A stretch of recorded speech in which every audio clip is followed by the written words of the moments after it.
What's up, guys? Welcome to the Rapchat Sessions podcast. I'm Classy Beats, the community leader here at Rapchat and your host. And I'm excited to welcome my guy, the legend, LifeStyleDidIt. What's up, man? What's going on? Nothing much, brother. I appreciate you coming on. Thank you for having me. Yeah, I'm excited to have you. This is going to be a dope episode. I know we got to show the producers more love over here, so I'm excited for you to drop some gems and tell the people what you got going on. Let's get it. So I'm gonna go ahead and jump right into it, man. Tell us about yourself, who you are. What was your journey as a producer? We want to hear the whole come up story. All right, cool. I will start from the super start. Yeah, let's go. Not too much. So I had started playing drums when I was about 8 years old. From there, I was just playing drums and skateboarding for a long time. And then probably towards the end of high school, I got into engineering. And I was taking this class, multimedia class for everything from Photoshop to pictures, videos, editing videos. And then there was like a little studio at the school, which was crazy. And there's also a theater for live sound. So in this class, you had to... All right, I'll just start there. I got into this class, and it just sounded like a cool elective. Yeah. I was like, I want to learn how to, use Photoshop and whatever else they have.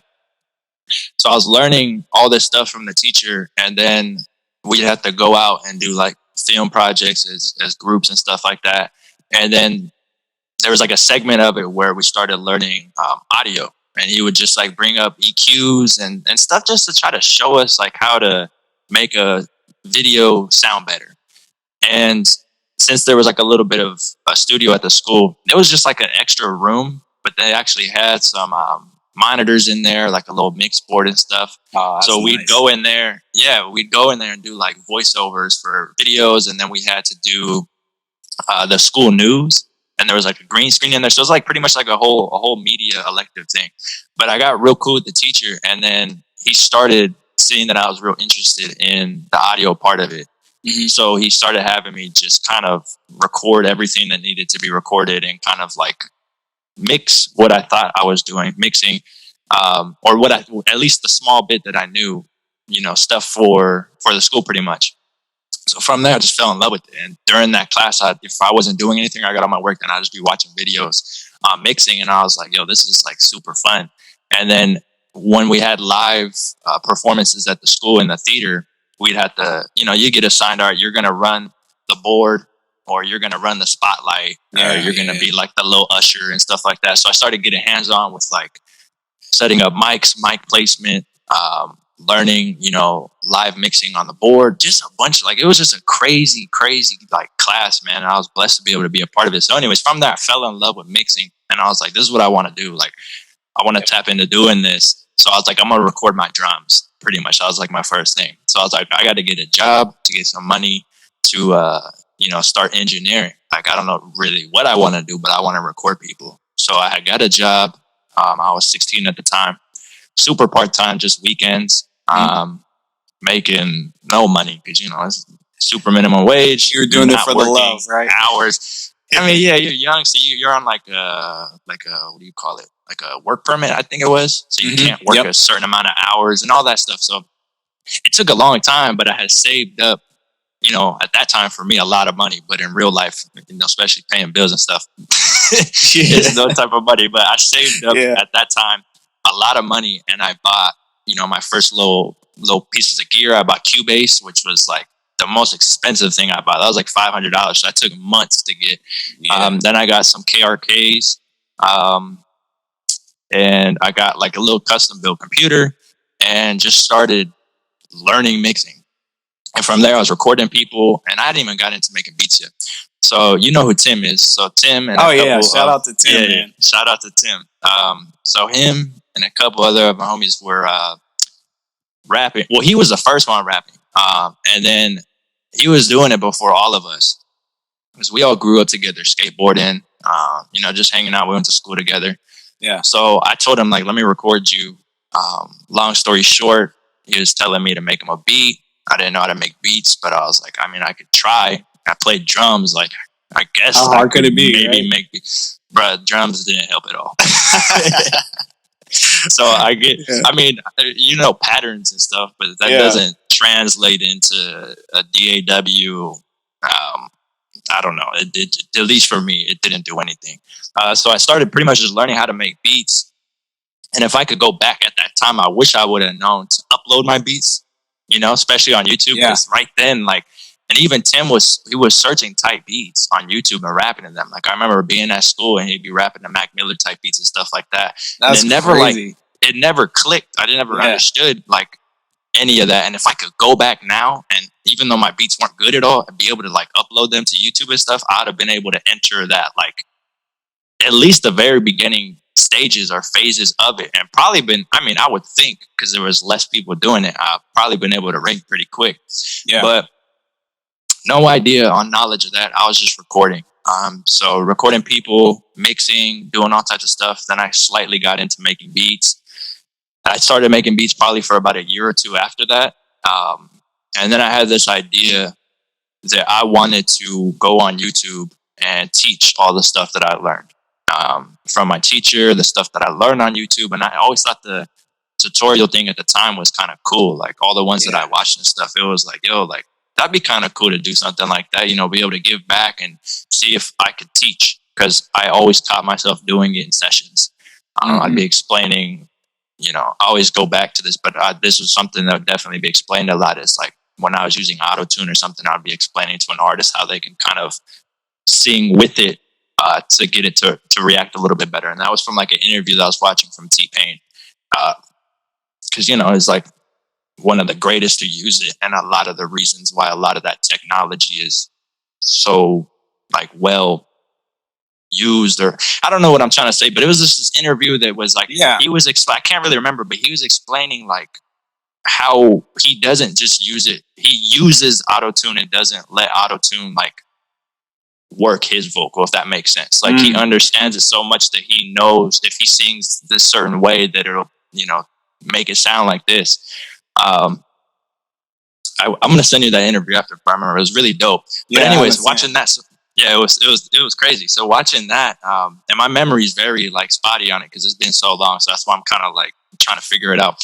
But anyway, so stuff like that, I'd be trying to, when working with someone, explain why I'm mixing this or why this and that. And I'm learning about the writing process and about the way people write and the way they place their bars. So it's just kind of a mutual back and forth that was real cool. So I want to take that to YouTube, and I want to see if I can create content to give back from everyone else that I learned from the teacher that I learned from, and really just create at the time in my head, I was like a little place where I'm gonna just throw videos at the wall and see, if they can help people out.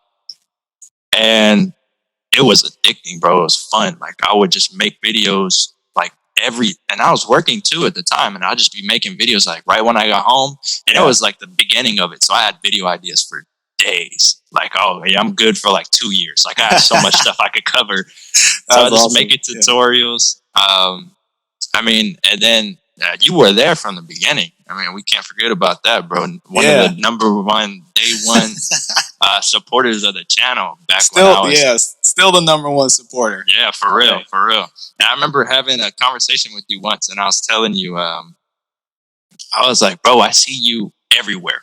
You might be the biggest supporter of everyone. I was like, this is crazy. I was trying to figure, and then you were telling me you were working at the time too. So I was like you just showed love to everybody.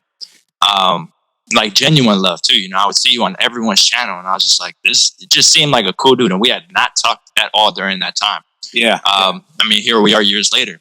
So you remember those live streams where they were super low quality. I didn't know what I was doing. I was like, let me just do some beat reviews or something. But it came so naturally though. I think even looking back at them now, it's this is still such good content.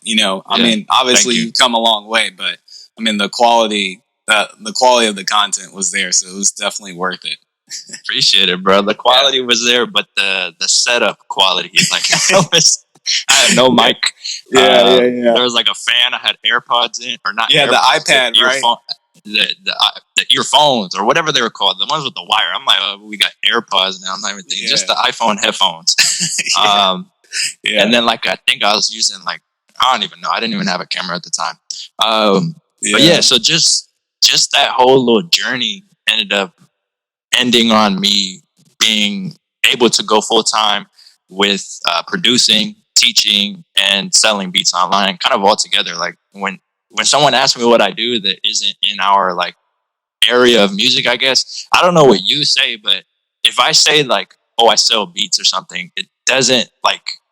They what don't does know that mean? what you're talking about. Yeah, so I'm like, well, I teach and I make products for producers and I sell beats. So I just kind of figured out a way to just say like I teach people how to make music and license and sell or license things to help them make music.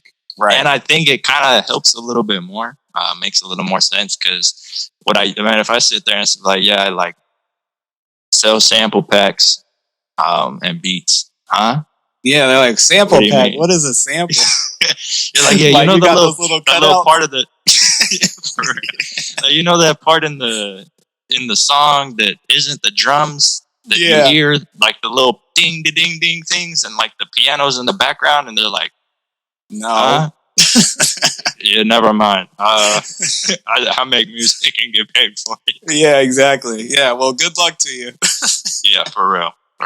So yeah, man, I tried to make that short, but I feel like there's a lot of cool stuff in there.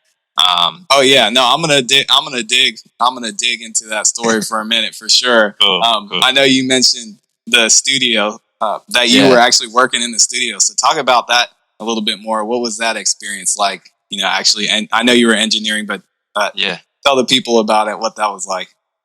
Man, so it was like this was like a newer school, I guess, because there's a lot of older schools where I live. This would be like a newer one, kind of updated. I don't know where this program came from. I don't know if the teacher had created it for the school or what, but it was just like this big open room, bunch of computers, and you walk into one room and there'd be like people right there on the green screen doing like the school news. And then you walk into the next room and there's like all the computers with all the class working on, their projects or whatever. And then you go out the door down the hallway into another room, and it was literally like a little mini studio.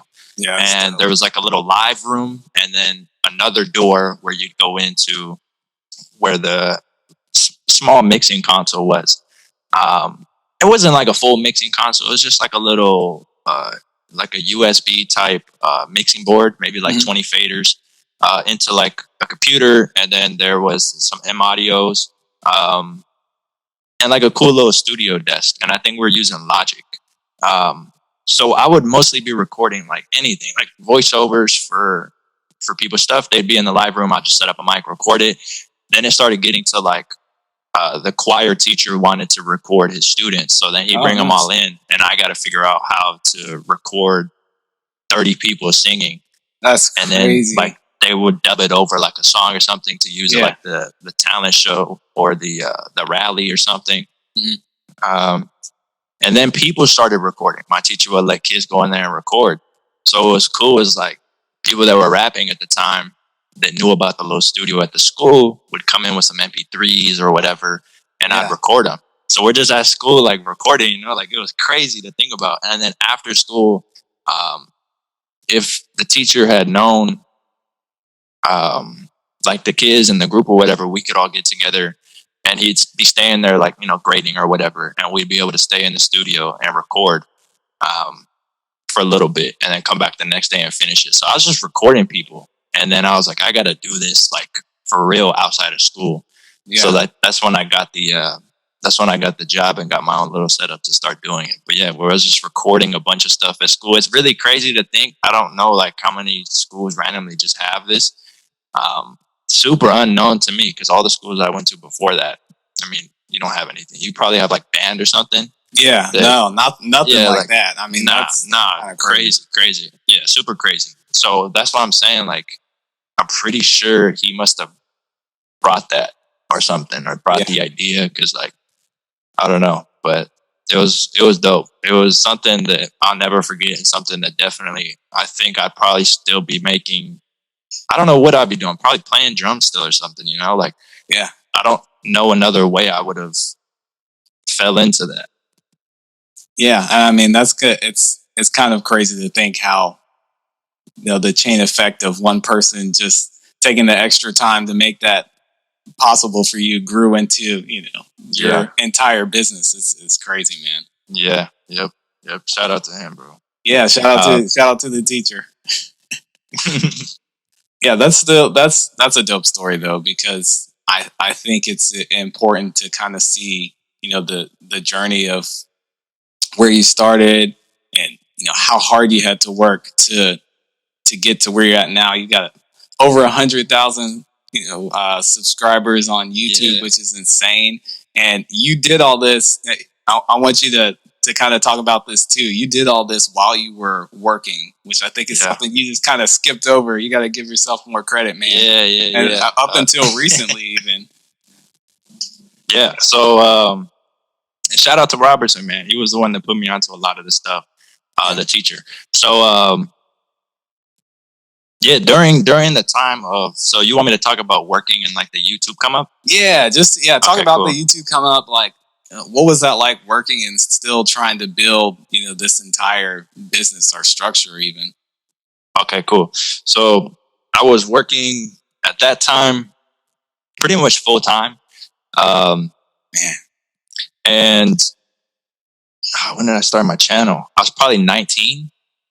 Yeah. I think. Trying to think of how old I am now, bro.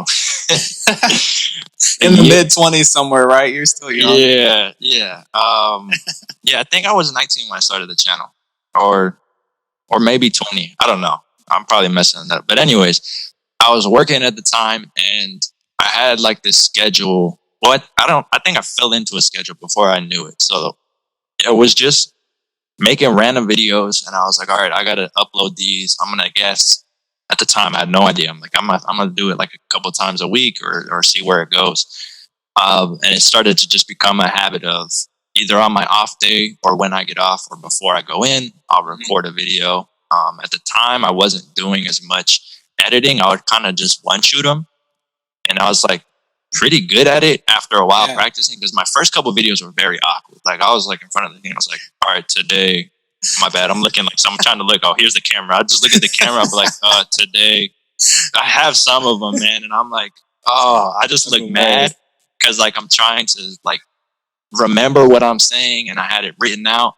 Yeah. And then I sat there one day, and I'm like, I can't do that. Like, shout out to everyone that can do it, and it's really good.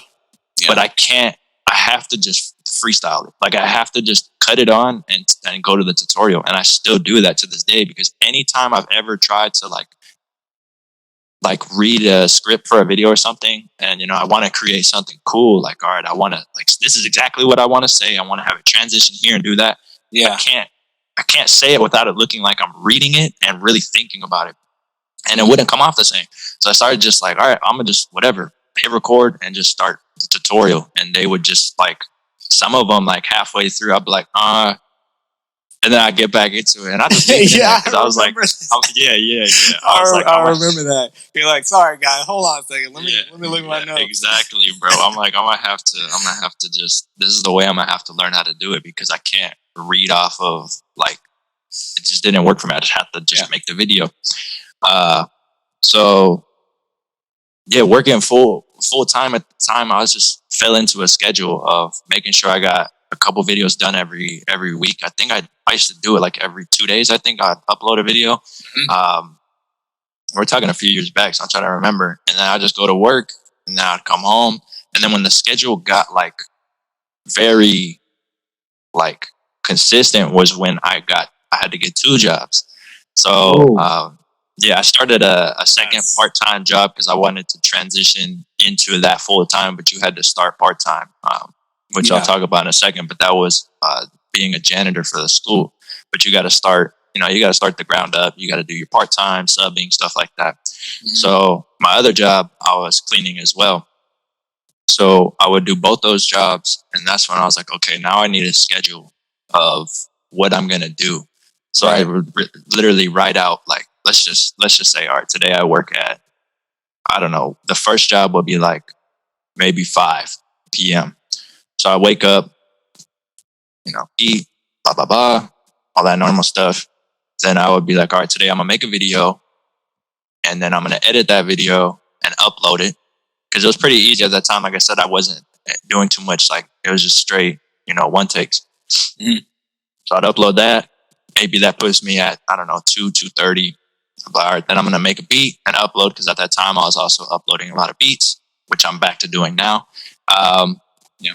And then I go to work, and then I get home from work, and I just have this energy to get back in the studio and just cook up. So then at that time, bro, I had a really crazy sleep schedule that I cannot do anymore. And it's obviously because, Because you're getting old, man. Yeah, exactly, bro. Like, even though people would say I'm young, like, I used to really come home from work after working like 8 hours at like 1 a.m. of cleaning, take a shower real quick, make coffee, which is why am I making coffee at 1 a.m? Yeah. And make beats till like 4 a.m. and then wake up at 9 happy with no problem, not on purpose, just wake up at 9. I'm like, yeah, I feel good. Get out of bed and do it again. And I wasn't neglecting sleep, but it was just, I would just wake up like with energy. I'm like, let's get to it again. Like, let me make this video. So it's better now. Like now I got like, I get my 8 hours. I make sure to do that, because if I sleep from 4, I can't even make it to 4 a.m. anymore. I'm not saying I'm old, but I'm just saying. Yeah, whatever. You're old. I don't know what it was at that time. Yeah, for real. At that time, I don't know what it was. I was just I wasn't tired, and then when I'd wake up, I wasn't tired again. So I was like, let's go. I'm gonna take advantage of this. For sure. So with the 2 jobs, it became had to be super scheduled, and that was the only way to do it. So I was knocking out all this work, and I'm just seeing the YouTube start growing. And then I was about to pick up a 3rd job, but then I ended up getting the full time at the school.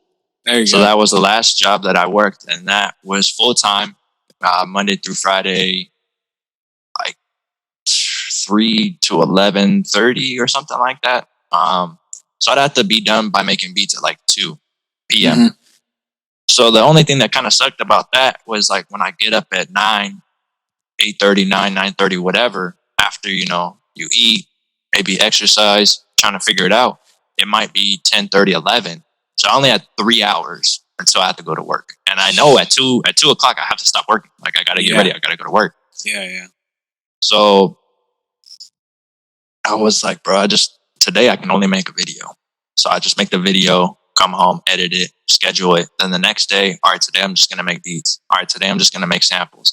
And then just make sure that this is all making sense. And the days that would like be the worst were the days where I'd either have like, just a day where you're off, you don't feel motivated. And you're trying to push yourself because like, if once I go to work, I can't do anything today. Like, I'm done with studio work, but it's just not working. And then you go to work, and I'm just at work like, man, like, you got a melody that pops into your head, and you're like, no. Yeah, it's just like, bro, I can't do nothing. Like, so then those days I just spend on, breaking stuff, promoting, learning the business, watching everything I can, replying to comments, stuff like that. But I always made sure that scheduling was like, that's what I like try to tell everyone. Like, everyone has different types of lives. Like, there's going to be people with 3 jobs and kids. So it's not like everyone has the same amount of hours, but if you can find any type of free time that you have consistently throughout a week, and you just write a schedule out of what you're going to do that day, and don't do anything else. Don't try to make a beat, make a video, do that, because then it all gets like, if you only have an hour, maybe on Monday, you're going to just make beats for an hour. And that's all you think about is making beats for an hour. And then Tuesday, that's your upload day for an hour. And then Wednesday, let's just say you're only making beats. So then Wednesday, Thursday, same type of thing, right? And then maybe Saturdays and Sundays, you can't at all. Whatever it is, if you could figure out a small window or a big window where you could work and you schedule it out, you're going to be able to get work done. Because if you kind of just go through it and just do whatever, you might open FL, try to make a beat, but then you try to make the thumbnail, and then bam, you're at work. And then again, it's demotivating. Like, you're not going to get, you're not going to get any work done. So for me, I was only able to work 4 hours before work. And I was still uploading consistently throughout the week because I wanted to build my business. And at this time, I would say maybe I was like 40, 50,000 subscribers. Wow. And And that was after a couple years, right? So this is the point where I'm about to be able to quit maybe a year into this. So I'm working this job, maybe 40, 50K subscribers, consistently putting out content, staying engaged on social media anytime I can. And then at work on break time and stuff, replying to comments, just making sure I'm just, doing as much as I can with the time I have available. And then throughout the day, at least the job I was working, you can listen to music and stuff. You're just cleaning or whatever. Like you're the only couple people at the school, Right. Because it's after hours. So I just have my headphones in. I'm listening to podcasts like crazy about business, about marketing, any type of podcast I could listen to. Except, when I cut the vacuum on and I can't hear it. Yeah, exactly. Those times I'll just sit there pausing it. So I might be able to get through a podcast, maybe one a day, maybe two, even though they're only 40 minutes. But there's so much going on that I'd be able to only hear one. But one was cool, like one at least a day, get some info in. And that schedule, I just kept it consistent. My schedule was changing throughout the years, and it was getting less and less free time I had. But I was able to keep doing what I was doing just by finding time and pockets to a schedule. So finally come, I think 2019, like mid-year, I was able to quit that job and be full-time off producing. That's awesome. And at that time, I remember, thank you, I was thinking, I had a talk with DJ Payne on a live, and I was telling him, I'm like, bro, if I quit my job, because I have a feeling like I'm going to be in a little bit of like not a funk, but like I'm going to kind of mess myself up, because I'm so used to this schedule that I'm knocking stuff out like on a time basis. And it's just very like, but if I quit, I'm gonna have all this time to do all this. And I feel like I'm gonna be a little like relaxed. Yeah, but more like confused on what to do with my time, because like I'm gonna knock out a video quick because I'm used to it, and then sit there like, damn, what else am I gonna do? Okay, so I had to restructure again my scheduling and give myself a schedule of how I want to plan out my day and what I want to do, because knocking out a video just for one day doesn't work anymore. Now I got more time. I could do more with my time. So I just sat back and I was like, I can add a little bit more to it and figure out different things that I could do. So with that said, like the thing that was able to take me from, working very part-time to just starting off with this no idea of what to do was just the consistency is the, the one that you hear a lot, and it is very true. But for me, consistency with a schedule was like game changing, because I'm being consistent with it, but I also was following a schedule. I always try to explain to people, I just took it from like a job. They're going to a schedule of what to do, when you're going to take your break, what you're going to do today. When I was at the school, like I got to clean this, and this, and take this break, then that it's the same thing. So I applied that to the business way back before, because it was the same thing in my other one. I had a schedule, like a list that I followed every day. So it's just what I did with my own business. I just made a schedule, and I made a list of what I'm going to do, and I was consistent with it. And just like, I guess you could say, if it's a great working job for you, you're consistent, you show up, and you're following the schedule, you might get a raise, you might get a promotion, stuff like that, right? Hopefully you do if you're working hard. Right, yeah. But when you apply to your business, it's the same thing. Like if you're on a schedule and you have a plan for it and you stick to it, whether you're an artist or a producer, because that's what we're going to speak about here, to me, that's like the best thing you could do. Yeah, and on that same thought, what are some of the strategies that you used as far as growing your YouTube and just your brand in general? Because we both know, especially with YouTube, it can be challenging to figure that out. Yeah. So the thing that I did in the beginning was just planning out a bunch of content that I wanted to cover. It started off with mixing tutorials a little bit, and then at the time I was like kind of making beats as well. So, or I was making beats, but they weren't like, now looking back, they weren't that good. So then I started making tutorials on the beat making part of it too. But the videos that always did best for me were the ones that I thought,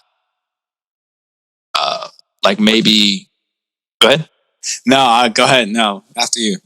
That I thought would help out producers the most. Yeah. And because that was like the goal of my channel from the beginning. was I just want to make helpful content because I was helped, on YouTube, on blog posts, books I read from that teacher, from a lot of people, my brothers that used to do stuff in this, Tim, all my homies that were making music. It's just information I got from everywhere. I was like, bro, I want to share this too. And then, just the normal time you put in from your own craft as well, and all the artists that I recorded and all that time spent in studios and just learning live sound, every single thing that I was doing, learning, or had to figure out on my own, I wanted to put into these videos to help. And I think that resonated from the beginning with the audience. And I stayed very connected and still do with my audience. And I would take like an hour out of every day and reply to every single comment on every single video. And then like when a video dropped, I sit there for an hour and reply to all the comments, every single question, every single thank you, anything that I could do, DMs at the time. And in the beginning, it was a lot easier because there was less. But even as the time went on, years later, and still to this day, I try to get back to every comment that I can. Yeah. And I feel like the engagement and the videos of just trying to create helpful tutorials and so long of doing it consistently with the schedule, it just started to grow the channel. And there's times like where YouTube, it fluctuates. It could go up and down. There was like a time in like 2019 when my channel was going crazy. And then the end of that year, it went down to like a third of what it was. Views, everything. And then 2020, right back up. I was doing numbers, and that's when I hit that 20K. 20K, my bad. That's when I hit that 100K. Yep. And then right now it's right back down at the bottom. You know what I'm saying? So you could see it. You could go on the channel and you could see it. But it's something I see, and it's not something that everyone's going to be happy about, but it's happened multiple times. So I just keep working. I just keep creating content. I just keep pushing it. And I don't try to pay too much attention to like the downside of it. I just keep releasing the content because there's still people out there that are either going to come to the channel and hopefully be able to learn something, or the ones that have been around for a long time. And I'm still able to hopefully share some entertainment or share some knowledge. And I still have some knowledge to share and stuff that I'm learning. So I just keep creating the content. That's my main focus. It's been my main focus since the beginning. And I think that's what's able to help me grow. Yeah. Given that value. And it shows for sure. Like you said, even when you were working your jobs, transitioning over to, doing this full time, just making sure you stuck to what got you there in the first place. Right. Yeah. And I think it's especially for producers, we overthink things so much by like, this snare needs to be changed or whatever, so it's just, it's easy to get lost in the analytics and the weeds, but you just got to remember what got you there and just keep pushing through the low times. Cause YouTube is definitely, hitting us right now. Yeah, man. Like I've been reading some stuff on it. I was just watching a Pain interview. Shout out to MEC. Yeah, shout out to Damon, DJ King One and stuff. Yeah, and they're speaking about a YouTube thing that like people aren't getting notified in the emails anymore. I kind of forgot I don't know if you know the producer's name, man. I'm sorry. I was just watching an interview and I hold on. Let me pull it up because let me just pull it up real quick. But anyways, he has spoke about. I guess YouTube released this thing where they pretty much just like aren't sending emails to people that your videos have dropped. Was it Tantu? No, not that one. I can't remember. Man, I'm so sorry. 1 second, because I feel like I gotta. Yeah, we gotta give him his credit. Yeah, for real. I hate when this happens, and then now I'm here trying to figure this out. No, you're good. I can't remember who it was either. They, I guess they just don't send out emails anymore notifying that you dropped a new video. And so there's like random things that I should, I guess, be reading with YouTube and stuff, but I'm so focused on all the content I'm creating, and I just see like a drop in views or subscriber count, like gaining like pretty much, your metrics of views and then your metrics of the subscribers gained can either be going up or down. So it might be going up, you're doing 1 subscriber a day, 100, 300 gaining, and then you drop down to like 2 subscribers a day. Stuff like that is what I'm talking about. And for me, I just keep pushing the content out.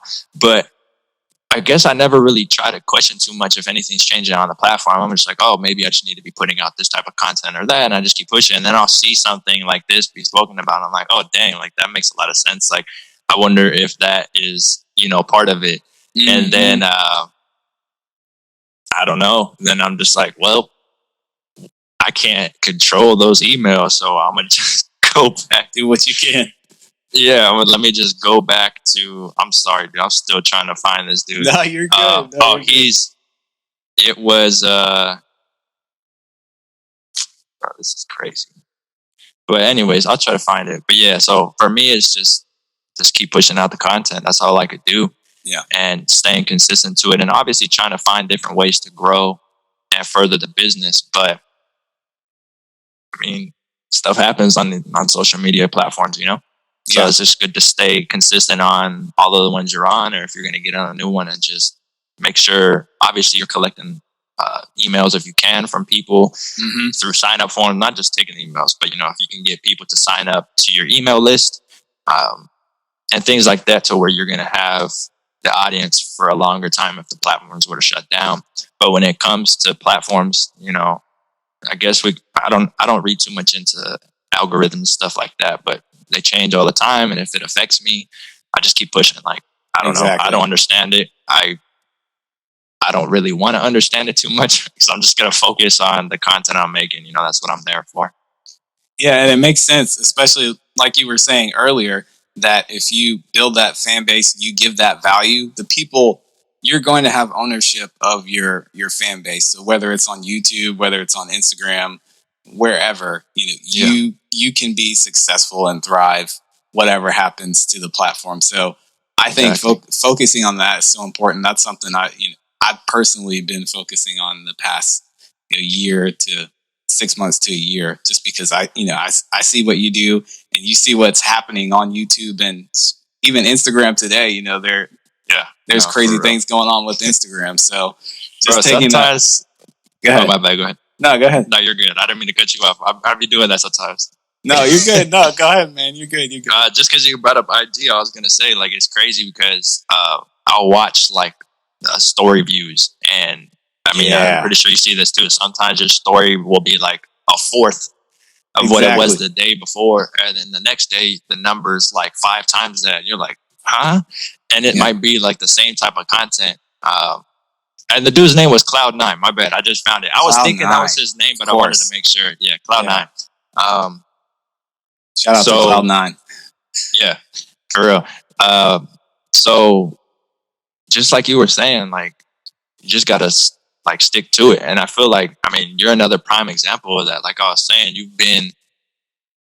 I've seen your name everywhere, bro. Like on all the homies' channels, my channel, just showing like real support. You've been consistent with the beats. Yeah. You've been consistent with giving back, and now, I mean, congrats to you, bro. Like, I want to make sure that you know that, like, it's dope to see what you're doing, and it's crazy to see like how far you've come, at least to me, very fast. And that just shows that you are working hard. Yeah. And you did the same thing. You were working a job, and like we had mentioned earlier, like a lot of the times we're probably both communicating back and forth to each other while at our jobs. Yeah, all just the time. Free time. Mainly, you know what I'm saying? Just in the free time. Maybe not even knowing, like, oh, dang, this fool is everywhere. Like, he's supporting this, he's dropping this. And I'm like, yeah. And then I find out you were working, and I was like, dang, like, that's, you're grinding. And it's cool to see that you're where you're at now.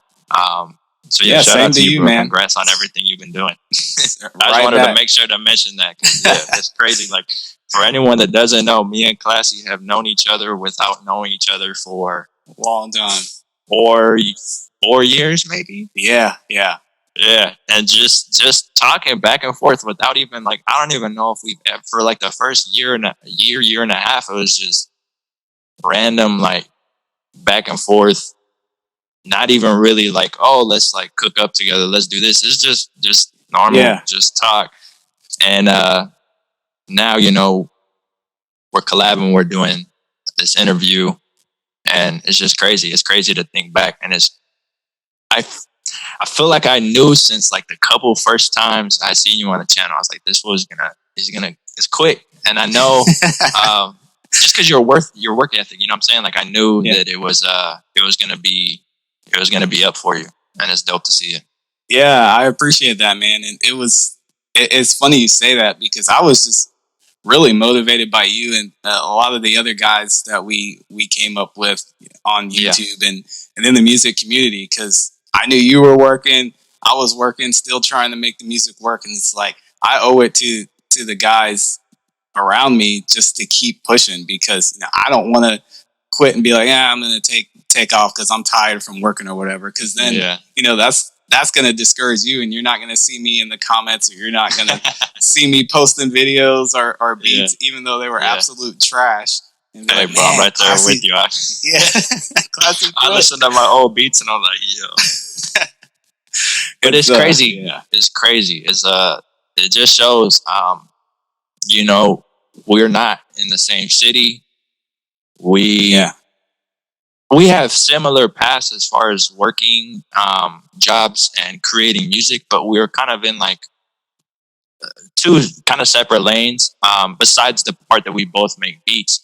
Yeah. And you could see that we kind of have the same, like, not simple story, but simplicity to it, of as far as we were working, but we just kept the schedule as much as we could. We stay consistent with whatever it was that we were doing, you know, because I know a few things that you do, you know, a few things that I do, but as far as like, I'm not too sure exactly what you do exactly with Rapchat, but I could see that you're like the community leader of it, right? So you're obviously doing these, and you play a part in that. But before all that, the simplicity of what we did was just like, and you could tell me if I'm wrong or not, but was just like a schedule, consistency, and just putting out content and trying to grow. And if something felt stagnant, trying to kind of change it up a little bit and just watch what works. Yeah. And stick to it. And the only reason I'm saying that is because we're both able to not work those jobs anymore and be full time. And even though we're in the same space and a couple of the things we do are the same, we have, you know, a little bit differences, and they still both worked. Exactly. Yeah. Just by doing the same, you know what I'm saying? Like if I was fixing cars and you were fixing computers, whatever it is, like it's similar, but we just did the same thing. So we're able to both grow those businesses.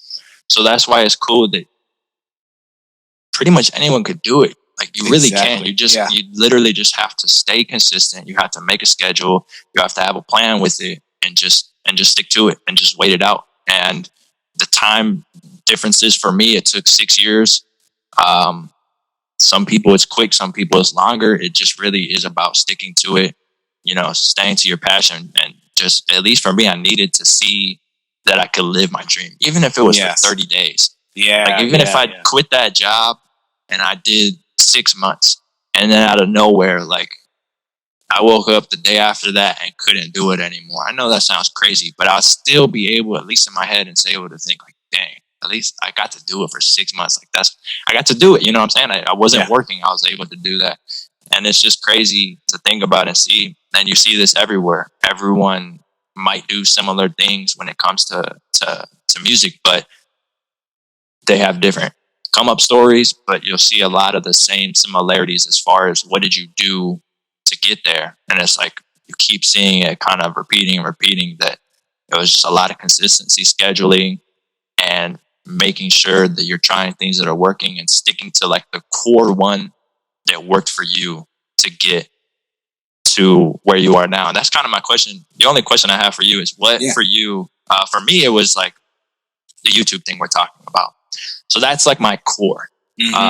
For you, because I'm very interested to know, because I would think I know what it is, but I'm not sure, because like I said, you do so many other things that we've never had a full conversation. So to me, like what was your core part that you really focused on mainly to be able to go full time?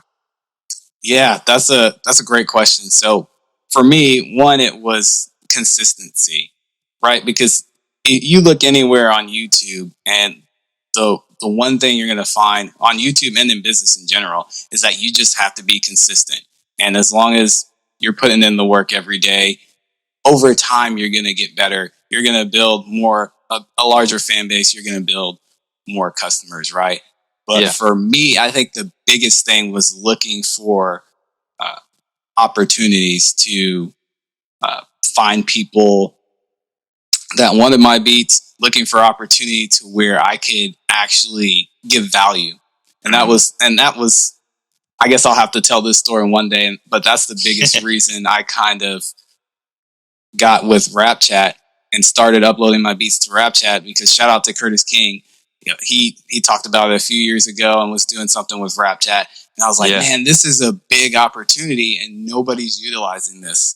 Right. So I knew it was a great opportunity. There were artists that needed beats. I had beats. I was going to grow. So I just found a place where I could offer value, even at that time when my beats were trash. You know, somebody was going to listen to it. So I think between that and the consistency, those were the biggest things for me. Yeah, I feel like that was low-key what I was thinking, bro. Because like I said, you've always been like, how do I put this into words? Just like you could see that you had a drive to just like make a positive impact or value. And I feel like your comments always came across as just genuine, and that you were there to, like, you know, show love or give advice to anyone you could. And I would see you all the time helping out other producers, and it was just like you weren't thinking about it, you were just doing it. And I feel like that was like, it's just part of your personality. It's just like, it's dope to see that, you know, just, I feel like I don't know you, but just knowing that, I feel like that's just part of who you are. And it comes off very, very easy for you. So yeah, that's fire. So I mean, shout out to Curtis King for putting you onto the Rapchat thing, and shout out to you for putting me onto Rapchat. Yeah, of course. Yeah, I mean, I didn't want to ask you too many questions. I definitely wanted to know that one though.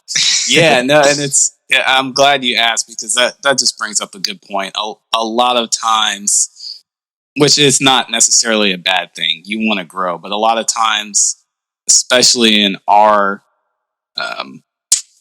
community where collaboration is so important, like, you're just thinking about yourself, thinking about growing. And I'm not saying that's a bad thing, but you look at where we are now. You create so many more opportunities if you just find a way to serve other people, to help other people, to just give back to the community or other people that are around you trying to build the same thing. And just that energy, and like you said, it's compound interest, because now we're here 3, 4, 5 years later, and we're still collaborating. You know, all the things that are going to come out of this, it's going to help other people. So it's that's, I mean, for real, that's like, I feel like that's one of the biggest takeaways. If I could just jump back and show people where we were, like you said, 4 years ago. We would have, if this conversation would have been completely different. I mean, we're still learning a lot of the stuff. We still are, but that was like the core beginnings.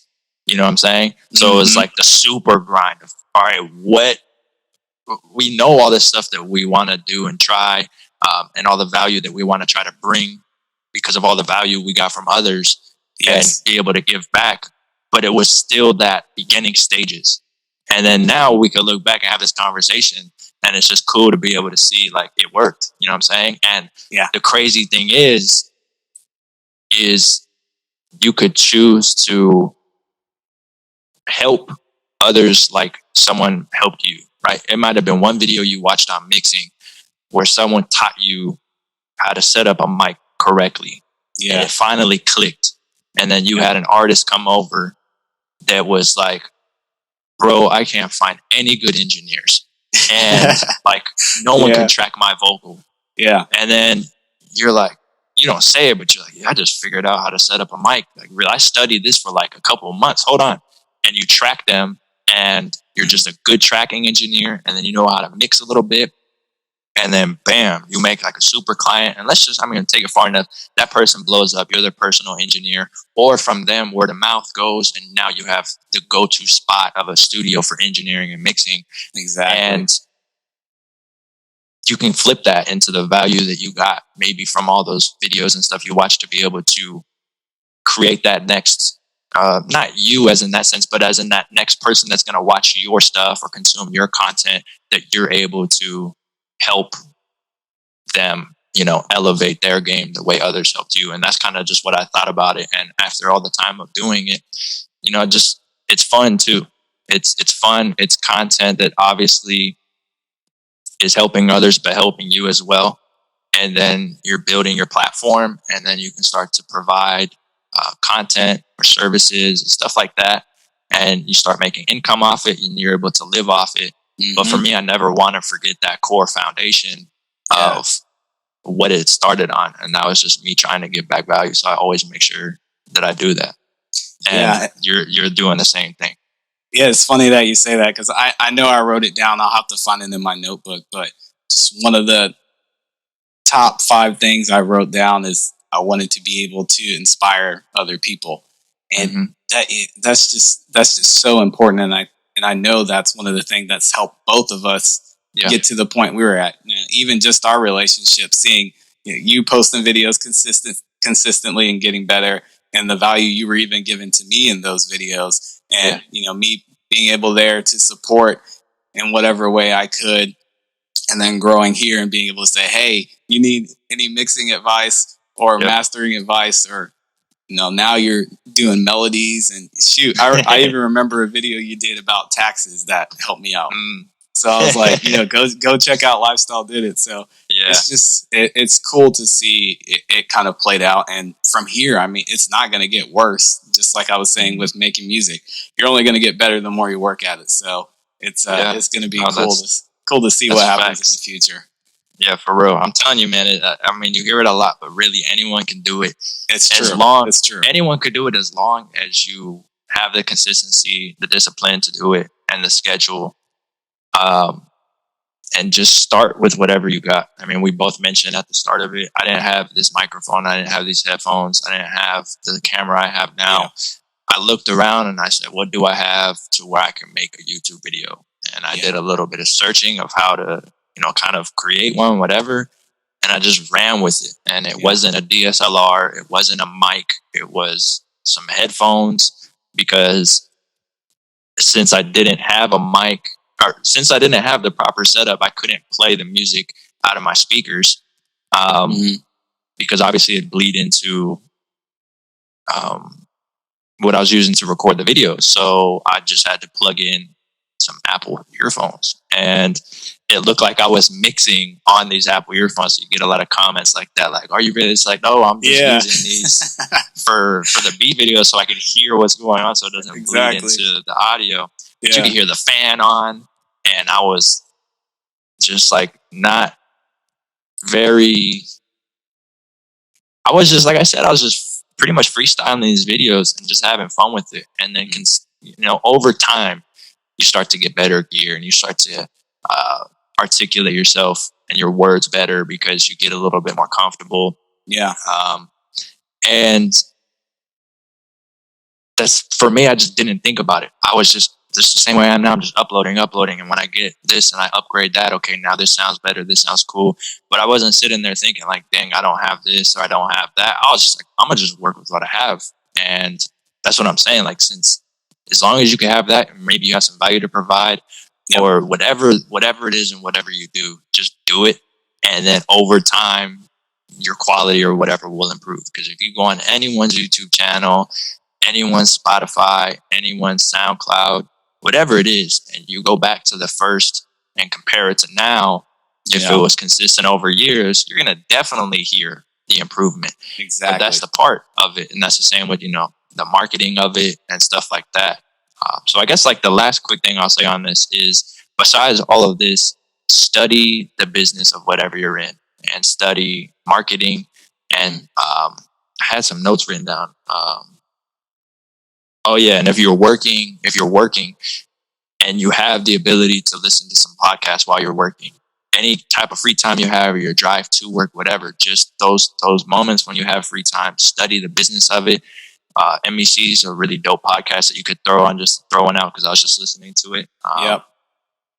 And there's just so many things out there, whatever it is, and reading, if you can read little articles, little books in the meantime, and just study the business of it, study the marketing, how to grow yourself, learn about whatever industry you're in. If you're an artist or a producer, learn about your publishing, learn about your royalties, and really try to get an understanding of all of it, where to collect, how to do this, learn about how to get your songs on Spotify and all of that stuff. There's millions of tutorials out on how to do a lot of this, and just consume a lot of it and try to get it from sources that speak about it a lot. And you'll start to see that a lot of these things will be speaking about the same thing, which will further make you understand it better because you'll be overhearing it, but also just kind of understand the actual business part of it. And I feel like if you can do that in a little bit of free time outside of being creative, that's where you're going to level up the most, because you're going to start to understand the business part of it, which is literally, I mean, it's a big part.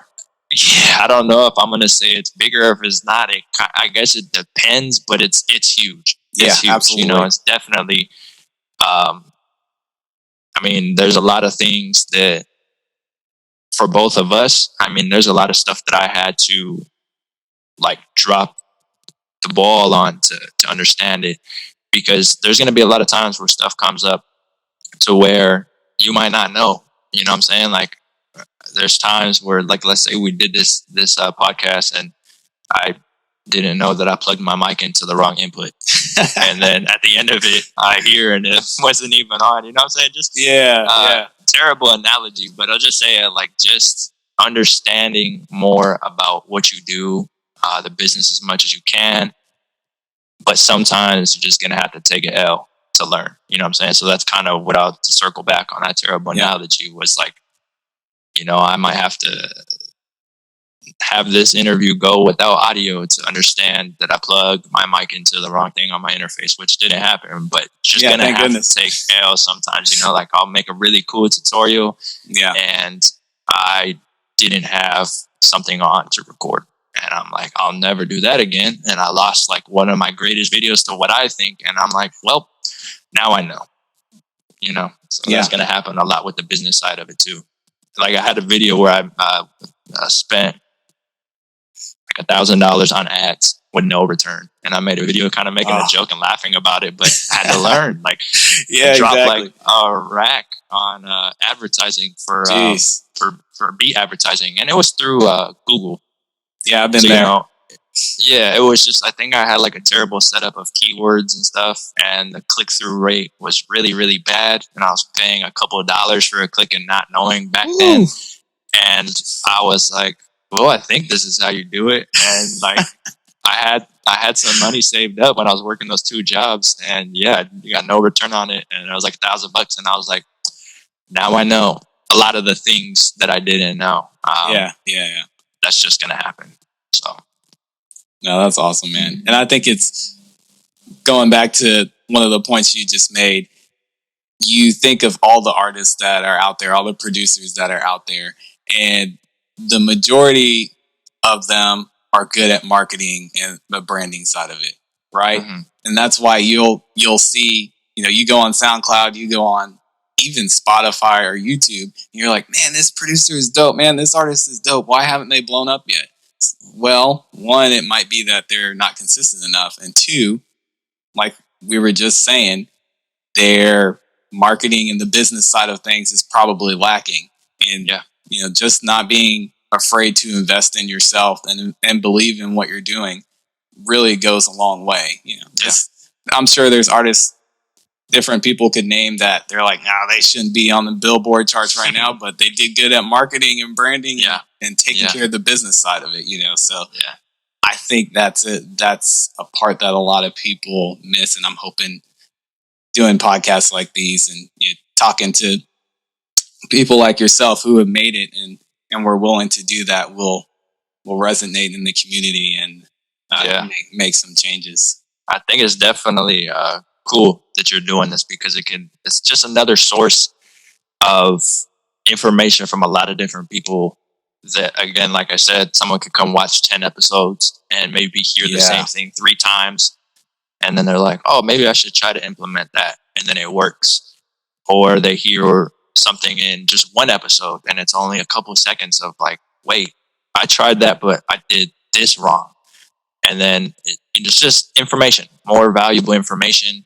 It's another source of just content that can help people. So I think it's dope. I love podcasts. I love listening to them. Me too.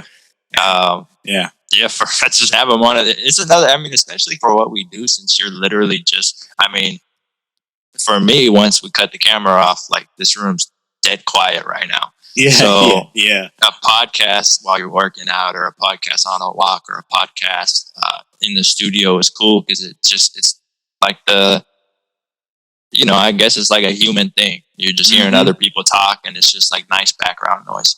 If it's like super quiet or always quiet with what you do, but at the same time, you're getting that value and that information. So podcasts are definitely somewhere to go. And then outside of that, I mean, I know that you do this as well, so it's something that could definitely be of use. But for me, inside of the schedule that I've created, just implementing some exercising. Is definitely important. Like, you don't got to go crazy. You don't want to have to get, swole. You don't want to have to like whatever it is, but just getting a little bit of exercise in. I definitely have to implement it every day because what I do has zero movement except for the mouse and keyboard. You know what I'm saying? Like, yeah, exactly. Or if you're playing like a melody. So shout out to Apple Watch for reminding us to stand up. Get up. Get up, dirtbag. But at the job, I was walking a lot and I was in the sun. I was outside 5 days a week doing miles and miles. Like, I forgot what it'd be, but I'd be looking at the thing. It's just walking for 8 hours, cleaning, or you're just exercising without even thinking about it. And you're also getting some sun and being outside, some fresh air, stuff like that. So when I quit, for a while, I was going to the gym, but I was like, bro, I'm getting no sunlight. Yeah. Like, I'm in the car going to another spot that's indoors and coming home, and I'm like, I still kind of feel tired after months of like whatever. And I just started thinking, I'm like, I'm not getting any natural sunlight. So, I mean, besides all that, if you could take some time and maybe the job you're working or what you're doing isn't too much of like exercise or walking, just, take some time to get some exercise in, or at least go outside and go for a walk. Kind of clear your head, because it's nice to. I think for me, at least, implementing that. For me, I wake up, eat, and exercise, and it just gets me started for the day. And I know you do that as well. Yeah, I don't know if that's your exact same plan, but I just had to shout that out because it's definitely something that can, at least for me, clears my head, kind of gets me zoned in, and I have a podcast in the background while I'm doing it. So I'm not even really thinking about working. I'm just listening to a podcast, hanging out. So, but I'm working out right now from home. So, I don't have too many things. I want to go back to the gym like I was,